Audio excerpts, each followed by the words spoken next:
Hi, I'm Kelly Allen from Fabulous Magazine, and I'm here today on the shoot with Lorna. We have you on the cover today, and we had you on the cover at the start of the year in January. You did. And a lot has changed for you since then. We obviously have lost lovely John, Yeah. who was on the last shoot. And Yeah. how are you doing? I mean, it's a silly question. Well, we've already talked about it this morning, but I think just even being in this shoot room, when the last time we were here, John was getting all my BTS, taking loads of pictures. It's a massive loss, right? Even on a day like today. Yeah. I'm all right. I'm doing okay. It's 4 months in now since we lost him. It's really like highs and lows. Yeah, and it catches me out. So I can be thinking I'm doing all right one day, and then all of a sudden something really hits me in the stomach, and I'm like, wow, it just takes me unexpectedly. I think like what's really interesting is like social media gets such a bad rap, but it's been so helpful for you. Like you've had like millions of followers like supporting you through your grief. And also where I've not wanted to bombard my mates with always whinging and moaning or just wanting to like overshare sometimes, I've come to my DMs and I've come to people online to chat to them. So that's been a really good thing for me. And what like is there ever a time where you're sitting home and you're like, I don't know if I want to share this stuff? Like how do you keep getting up and getting online every day? I mean, I'm definitely somebody that's quite motivated anyway to create content, and it was always a hobby for me before it was ever a work thing. So it's almost, I'm a bit habitually doing it without even realising it. Am I posting everything that I record? No. So sometimes I will come on, have a little chat, and then I'll be like, I'm not sure I really need to put that out online. But most days, I'm quite comfortable just sharing how I'm feeling, and the reaction's been really positive. I'm so happy that we got to get the name change, but John and I had wanted that name change for about a year, and I think that's when we first approached Meta about it. So the fact that it happened just, within weeks of him dying, I was gutted because I was like, part of me felt as though he'd missed out on seeing it, but also part of me was like, is that him? Has he made this happen? Because it was just a very, serendipity, I don't know. But it was very strange that it happened when it did, and he will have loved it, absolutely loved it.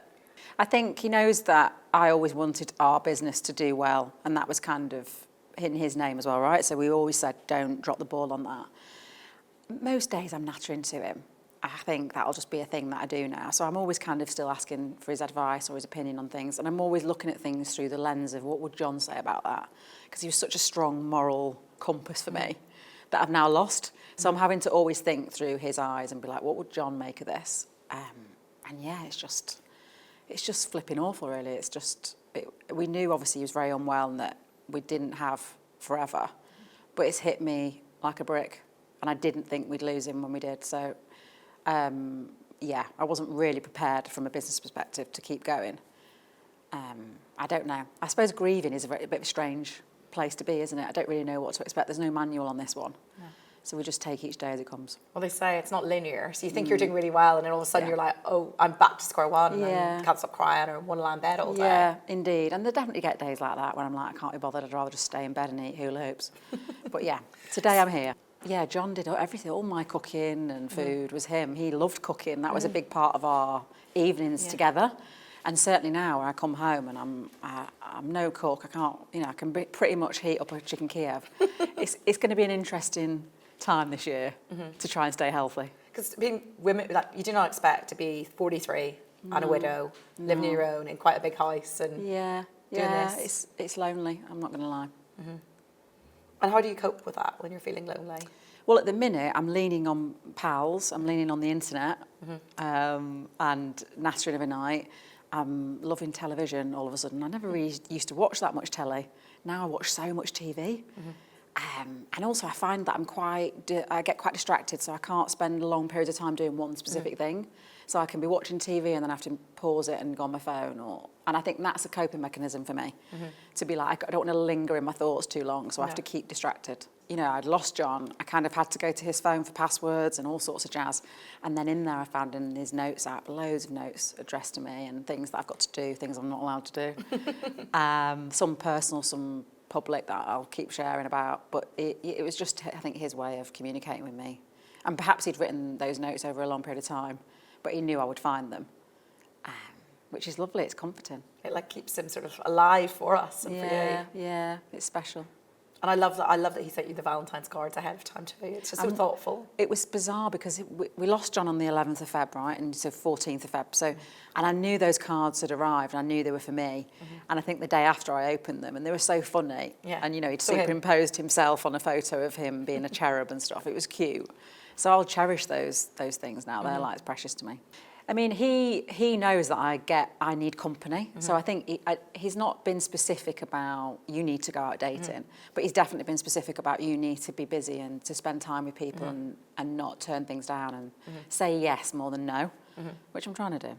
And I mean, you suggested something that's pretty exciting. Yeah. You're going to do a call-in with Fabulous. Yeah, which feels just unreal to me, this, because, you know, this is like, I'm that girl that always bought the magazines as a kid and like in my teenage years, always read magazines. So it's, you know, when I was cabin crew, always reading a mag on my jump seat. So this feels mental to me that you're letting me do this. I think you're nuts. And what sort of stuff, like what can the readers expect from it? Very much an extension of what I do already on my own platform. So it's going to be a lot of mishmash of talking about different topics that I'm interested in, things I'm getting up to, things that we might be getting up to. But I also want to talk about stuff that worries me, and like I want to talk about my alopecia, and you know, I don't want to gatekeep on all these treatments that I have to make me look better. I'm allowed to say that. Yeah. And especially where I'm about to hit like kind of perimenopausal stage. I'm sure we'll be touching on what hormones and whatnot I'm using, and yeah, it's going to be fun to write about. I think that's what people love about you, because you do share. You're not like, it's warts and all. You let people see. Yeah, exactly. And not everything works, right? So it's nice to have an honest opinion. We'll see how we get on. You're going to be like Carrie Bradshaw. I can feel it. Yeah, I said that to my mum. I was like, I'm going to do a bit of a column like Sex in the City, but it'll be like Sexless in the Countryside. And she was like, right, okay. And you're going to move back into it. People that follow you know about the ghost house, which is called it because it looks like it's sort of floating on water. Yeah, because at night time, because it sits on water, it looks like it's a floating ghost lit up. And that's why it's called Ghost House. So yeah, I moved back in August. How long have you been out of it? It'll have been a year. So a whole year without my home, without all my comforts. That's going to be really lovely to get back there. And John loved that home and we loved that home together. So yeah, I'm looking forward to getting back. I think it'll be really nice as well because John has designed two of the bathrooms and you don't know what they're like. I've got no idea. I know there's a bit of pink marble in my bathroom. His is very masculine. They're meant to be completely opposite, which is a bit like me and him, right? Yeah. Our personalities are quite different. So yeah, that's going to be a big reveal. And then in terms of like keeping his memory alive, how do you go about that? Like how do you keep his legacy alive? Well, straight off the bat, talking about him, right? And especially because I've got a platform to talk about him. So I do make reference to a lot of things that he and I loved. And because our career, we worked together as well as we were in a relationship. So I can't not talk about him because so many of the things that we do and I do are his as well. But I also feel as though where I've done the charitable stuff in his honour and his name, that's been lovely to do. And I'd quite like to do a bit more of that at some point. Yeah, because you've sold your Lux. Yeah, we've sold our number plates. Yeah. Our reg plates. So yeah, they just went at auction for the Beauty Bank's heist charity sale, and that was brilliant because we did good numbers on that. But yeah, I think we'll do more. We will do more stuff. We've obviously been supporting Maggie's, which is a cancer charity that he was passionate about. So yeah, I'm really proud of him and his legacy. We both had jobs, right? So he took care of some things and I took care of others, and we never really crossed our boundaries. So I'm having to kind of do his job now, if you like. And I'm sure loads of people can relate to this, that when you live with someone, you share the roles. And I'm just, it's all been kind of distributed to me. So most nights now, there's always something that I'm like, oh God, if I don't do that, it's not going to get done. So that's quite fun. I didn't realise how many bins he had to take out. When do you take them out? I don't know when. I just leave them out. I'm constantly taking the bins out, but I've started to steal next door's bin as well. I don't think they've clocked that yet. But, yeah. How much rubbish do you have? I've got a lot of rubbish, a lot of cardboard. Hope you're recycling it. I'm trying.